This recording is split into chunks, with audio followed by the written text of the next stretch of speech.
一個方法教你揀出一個優質頌缽，答案就係聽下佢嘅聲音有幾持久。判斷一個頌缽嘅好與壞咧，有好多因素。而講聲音呢一點咧，我哋科學頌缽會有幾個重點嘅，包括咧低頻、穩定、悠長同埋回旋嘅。我哋今次講嘅就係悠長啦。原來一個頌缽聲音悠長係可以有效讓我哋更加專注、意識疲憊進入休息嘅狀態。同一個尺寸嘅缽其實有咩分別咧？我哋就純粹去靠聽係啦，聽佢幾長。究竟我輕輕敲一下，同樣力度、同樣尺寸，另一個缽又輕輕敲一下，究竟佢哋邊一個長啲？而長嘅時間達到幾耐先為之高品質呢？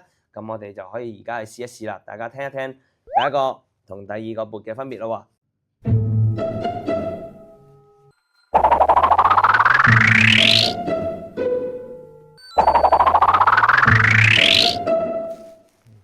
喺簡單嘅測試之後咧，就已經知道啦。同一個尺寸，盡量用同一個輕柔嘅力度敲響之後咧，右邊呢一個我哋叫學院黑缽咯，大概40秒左右咧，我就完全聽唔到聲啦。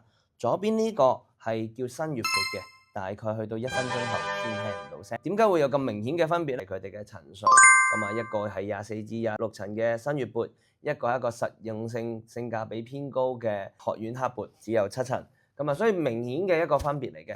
咁但係我哋話一般嚟講喺出面揀缽都係同一個品牌，例如可能滿月缽14至16層。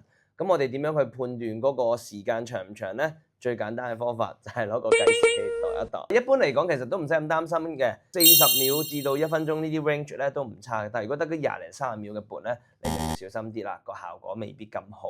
咁我哋話個悠長度咧就比較低少少。科學頌缽係一套實用、有效、可解釋嘅療癒手法。如果你對頌缽嘅資訊咧係有興趣了解多少少嘅，甚至乎對健康資訊有興趣嘅，你可以分享我哋嘅 post 啦，like 我哋嘅 social media，讓我哋可以分享更多實用嘅資訊。